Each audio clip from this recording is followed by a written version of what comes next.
with that being said, let's hop into a little bit of football. Luke talked to us a little bit about what's going on in the football world right now. I mean, I already know something. I mean, I mean, Well, one of the biggest things that happened not too long ago is that Antonio Brown came back to the league and signed with the Tampa Bay, what a terrible, reuniting with Tom Brady terrible receiver. after their one dominant week in New England before he got suspended again. So what's everyone's opinions on that? I think Antonio Brown is a heck of a ball player. I think he would have been a heck better of a ball player if he would have stayed in Pittsburgh. But Yeah. I'm happy to see him do something good with his life and come back to the league. I don't really understand. I mean, it was a week. Well, I mean, a lot of things happen and go away in a week. So, I mean, I don't know. I mean, Zach, what do you think? I mean, people tend to forget. I mean, when people think Antonio Brown nowadays, they think he's a psychopath and they think he's a head case, which he is. I mean, that's not a false statement to say.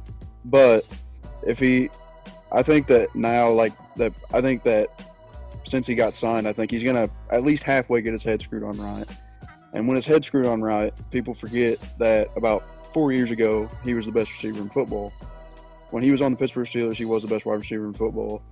And if he's anything close to what he was at Pittsburgh, he's a threat, especially with Brady throwing to him. I mean, he's a threat with me throwing to him. But you have the best quarterback of all time throwing to him.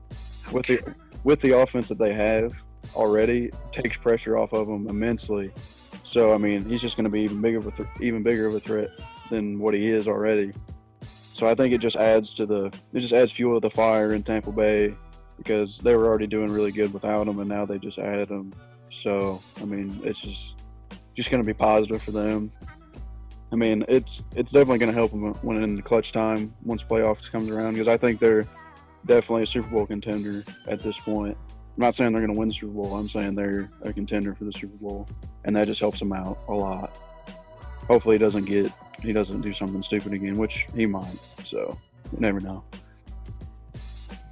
All I have to say, Luke, if I can go, all I have to say is I think it speaks volumes to Tom Brady and the kind of guy he is in the locker room, likely, and more so the kind of quarterback he is, that these guys want to play with him again. Mhm. Those guys didn't want to play for the Patriots. They wanted to play with Tom Brady, and I think this is really proving that. That's all I have to say on the matter. What I thought was interesting, the head coach Bruce Arians came out and said that it's strictly insurance policy. He said if he screws up any, he's gone. That's Just kept it frank, kept it blunt. Like where his head's at. I mean, with his past, you kind of have to do that.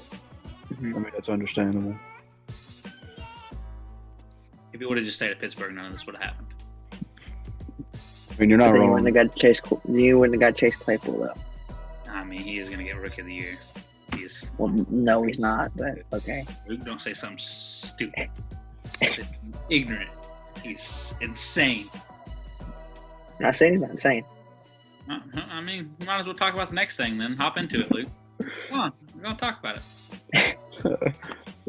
Right now, the Pittsburgh Steelers look like, to me, the best team in football. They're 6-0. I mean, I knew it since day one, baby. I mean, you did. I mean, I literally They knew they have- were undefeated after they won their first game. they have one of the best wide receiving corps in football. They have a solid running back game. Their defense, people are saying, is the second coming of the steel curtain.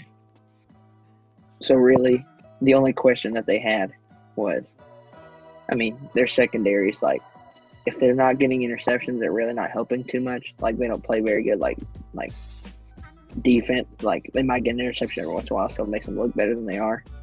But the main question of the team was, can their older Hall of Fame quarterback play decently? That was the question. And now that he can, now he's playing well.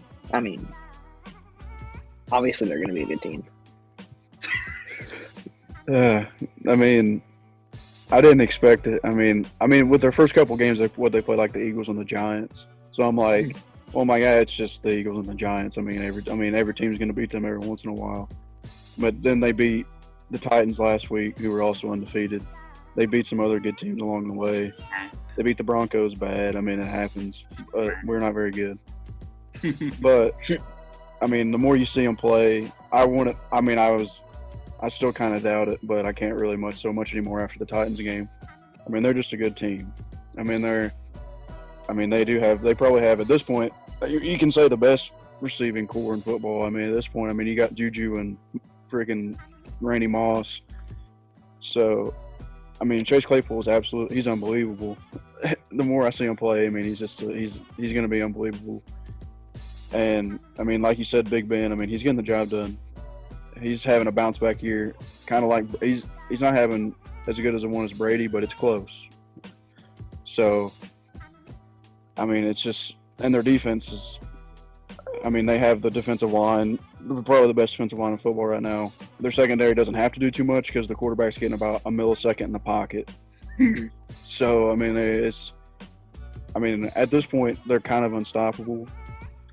The only thing that can really stop them at this point is themselves.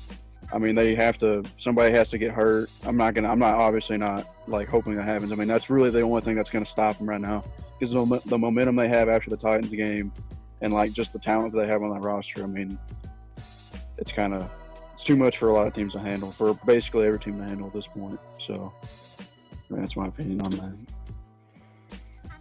I mean, really,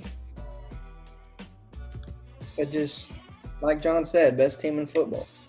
I mean, when you're better than the other team, you're going to beat them most of the time. So, I mean, when it comes down to it, you got the weapons, you got the veteran quarterback that makes the right decisions, and that's just what it comes down to. So, I mean, really, probably going to go undefeated, I'd imagine. Well, probably not, but okay. Okay. The Pittsburgh Steelers. Rough season last season. You know, it wasn't a great one. You know, I didn't have a bunch of hope coming into the season. You know, I was like, dang, it's gonna be tough for you to be a Steelers fan. But after the first two games, I was like, you know what? I mean, everybody's gonna beat those teams. The Eagles and the Giants. I was like, dude, obviously they're gonna beat them. The Pittsburgh Steelers, obviously. And then once they beat the Titans, I was like, okay. Man, I mean, they're serious now. They're serious. Chase Claypool, 4 touchdowns. I mean, he's a rookie. He is so good. He's amazing. I mean, you guys can quote me now. He's going to get a Rookie of the Year. I mean, who said it? I said it. I'll quote you. Okay. So when it happens and he gets a trophy, I want you to say, oh, well, I mean, John knew that. I think that they're an excellent team. I think they have a lot of threats. I think Juju been playing a little subpar lately. I mean, not bad, but, I mean, not quite as good as what I wanted to see out of him this year.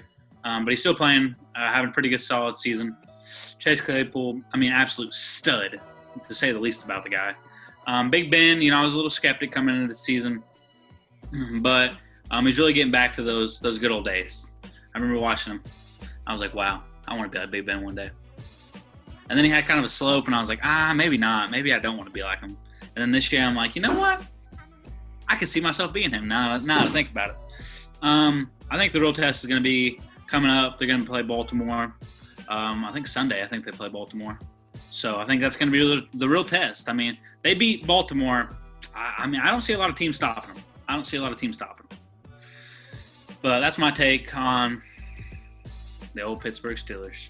I mean, I think people always overlook this about them, but the most underrated part of their game this season is their run game.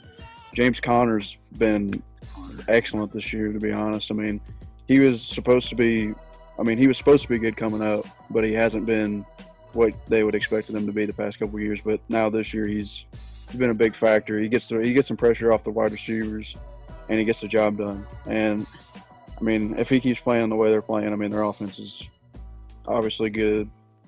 And I mean, I just had to point that out because nobody else said anything. But you did. I think Luke did mention James Conner, but he's just a really good part of the team. It's just a lot of people overlook him because of how good Claypool and Juju have been this year. So that's my take on that. Man. Hold up. I got to stop it. All right, so diving into that next topic, MVP predictions. About middle through the season, kind of halfway there. What's it looking like, guys? What's everybody thinking right now? I think Luke can hook us up here. I don't know if anyone's going to like my prediction, but I think it's spot on. Don't say something stupid.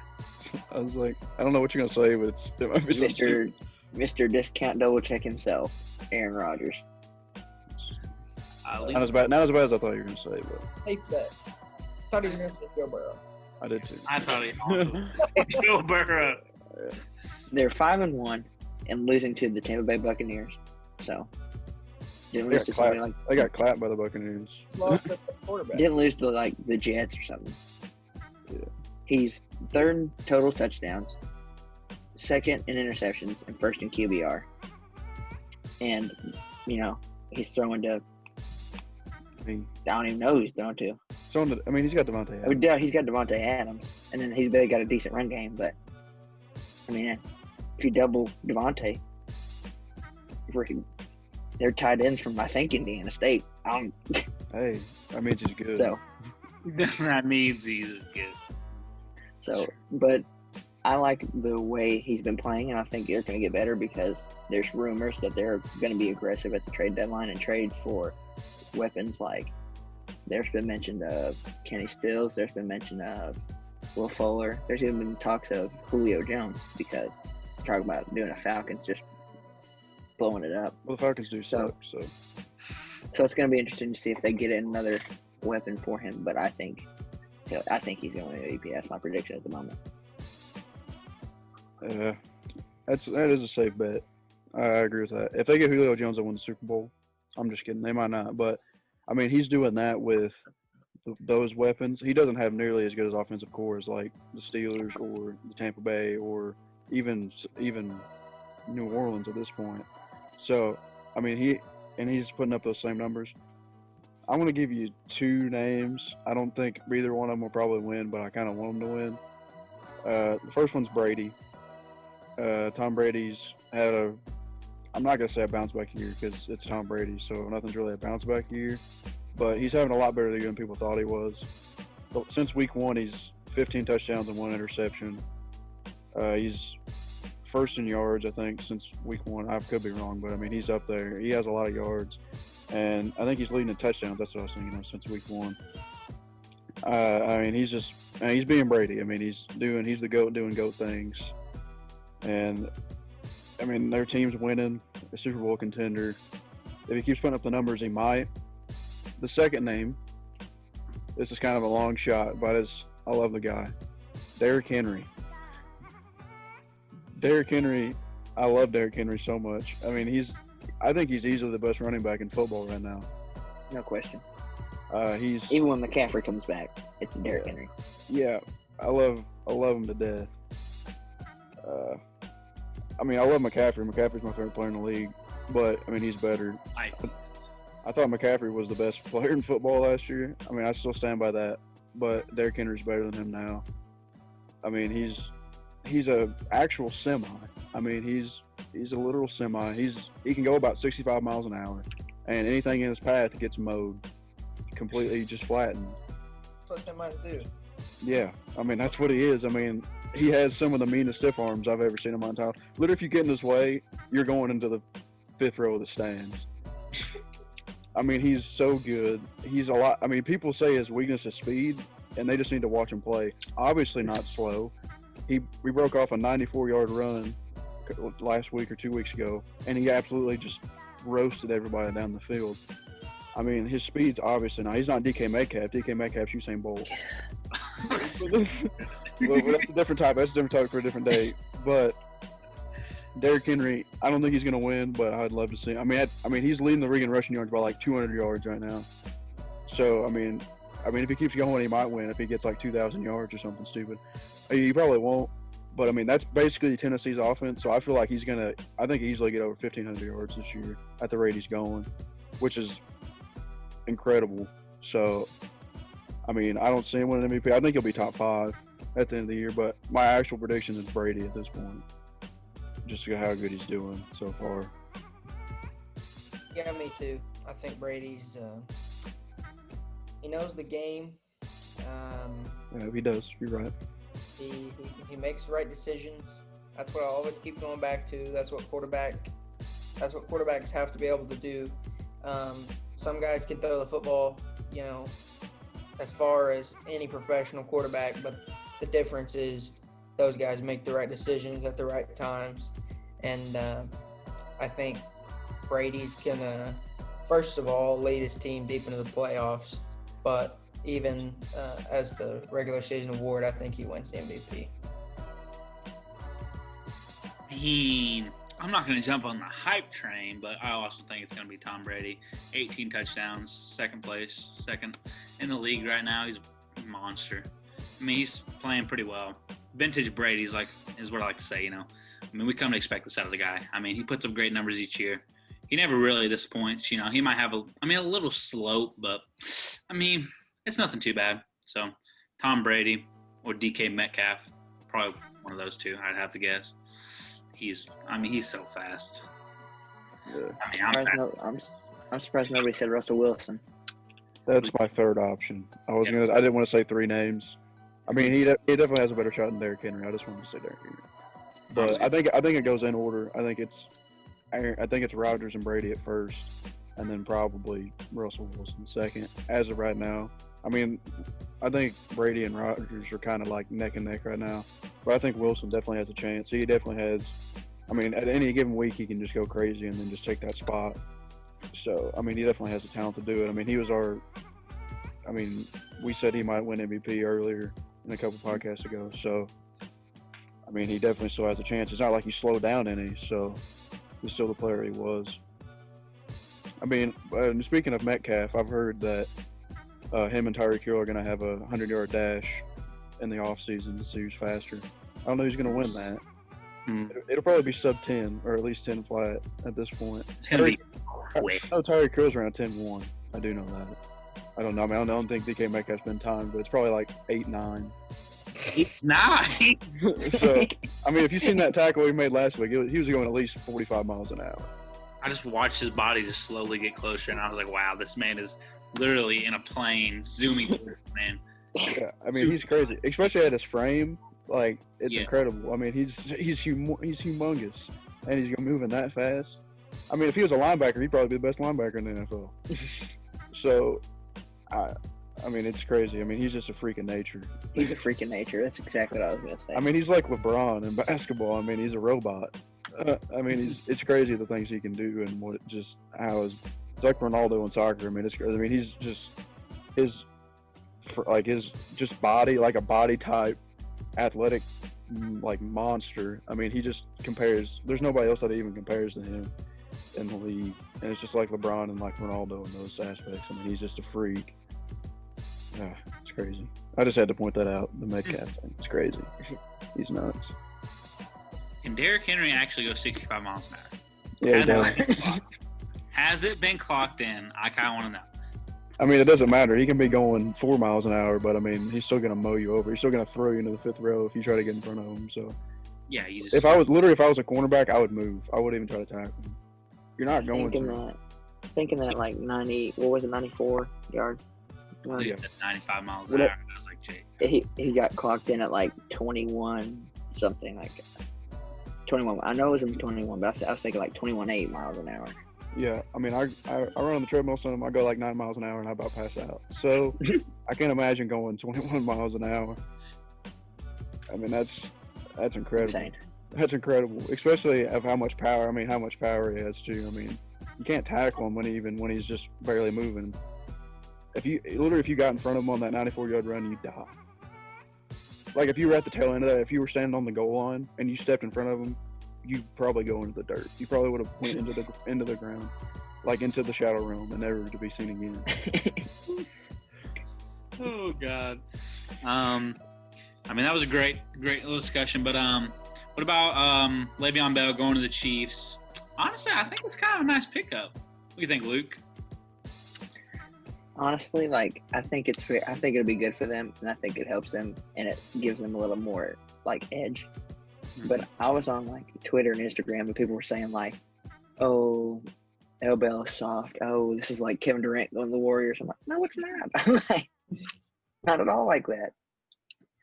He's a good addition to the team and it helps, but I mean, that addition would never make me choose Kansas City over team if I didn't already choose, if I wasn't already going to choose Kansas City. Like, I'm not going to look at a matchup and be like, since they have Le'Veon Bell, I'm going to pick them. Like, since they have Le'Veon Bell. I mean, I was going to point that out. That was going to be the thing I was going to say was I did see on Twitter, they said, somebody tell me Le'Veon Bell to the Chiefs in Basketball Reference, and they said Kevin Durant to the Warriors. Like, in a way, I can see that. It's not right, but in a way, I can see how people see that because it's just like Antonio Brown. I mean, 3-4 years ago, this guy was the best running back in football. When he was on the Steelers, he was the best running back in football. And I mean, he was still – I mean, it's not like he lost the talent. He was just on the Jets. You can't blame him for that. I mean, the Jets just – I mean, if you're on the Jets, all your stats go down like 25 points. That's true. Adam Gase stinks. Everything about the Jets stinks. Yeah, the Jets are just the worst franchise. And they're the worst franchise in football, probably the worst franchise in sports. They're close. If they're not the worst, they're close. I mean, they're there with like the Suns, like in the past decade. I mean, they're just bad. And they ruin basically everybody that comes to that organization. And now that he's on an actual good organization, I'm not saying he's going to be the player he was in Pittsburgh. He can be close, but he's not going to be that player. But like you said, it's like Kansas City was more than likely going to win it anyways. It helps, obviously. It obviously helps them. It makes them better because they had a running back, but it wasn't close to the level of talent that Le'Veon Bell is. But I think it definitely it increases their odds to win, but I was going to pick them to win anyway. So, I mean, I do think that does like put them like over the edge of like the Steelers or like another team that was close. Like that signing did help them like go over the edge a little bit because that was like kind of the one thing they were lacking, and now they have him, so they don't. I mean, with the best quarterback in football right now, with the best offensive core in football, I mean, he had him, so I mean, it's definitely what they needed. They obviously needed another offensive weapon to that team. I mean, they were lacking that. They're lacking an offense, obviously. That's what they were lacking. So, I mean, that's. I don't even know how that was even a thing. I seen that, and I was like, that's why I say like that's why I was going to reference Kevin Durant to the Warriors because I'm like they were already good, and it was like, well, that's what they needed. They needed somebody else that was good. So, I mean, it's the same thing. I mean, they just won the Super Bowl. The Warriors just went 73-9. They lost, however, they did make the 3-1. They did lose 3-1, but. I mean, it's a phenomenal talent going to a phenomenal team. So I can see that reference being relevant in that. I mean, he should have stayed at the Steelers. Same concept. I mean, stayed there, he probably would have been one of the best running backs of all time. Should have paid him. Just pay him, yeah. We never paid him. He wanted too much, Luke. We already had to pay so many players. There just wasn't room for him. So you know what? He ended up on the Jets, which he did that to himself. Dude, he was even one of the best receivers on the Steelers at the time. Also true. But he wasn't worth the money, Luke. We didn't see it as a financial investment at the time. And then when you didn't do that, then you sucked for 3 years. So, I mean, it obviously hurt you. I mean, you're not wrong. You don't suck anymore, but you did for 3 years. We did. Thought it was going to be 4 years. Thought it was going on 4 years, but we turned it around. Anyways, I think it was a good pickup for him. I mean, I didn't really need him, but it always adds on to it. It always adds on. So I think good pickup for the Chiefs. Can't complain. How much? Do you know how much the contract was? I gotta know how much he got paid to go there. Minimum, I'm sure. Not much. Because of the whatever the Chiefs paid him came off of what the Jets owed him, and then the Jets paid the rest of his contract. Smart. So he's still making the same amount of money, but no team was going to pay him more than the minimum since he's already getting paid. Well, I'm sure he's from the Chiefs. He's making like the better minimum. Yeah, mean, it's just like Antonio Brown. He's not making much money either. He does it because he loves the game. Yep, obviously. Mhm. That's why Antonio Brown didn't play the last 2 years. Maybe he just likes Tom Brady. I mean, hard not to. That's exactly like Yeah. that. I mean, are there any other topics you all like to cover? Luke, anything else going on in the football realm? Nothing? I mean, I can probably think of something. I'm trying to think. I mean, um, Heck of a podcast, really. yeah, that's what I was thinking.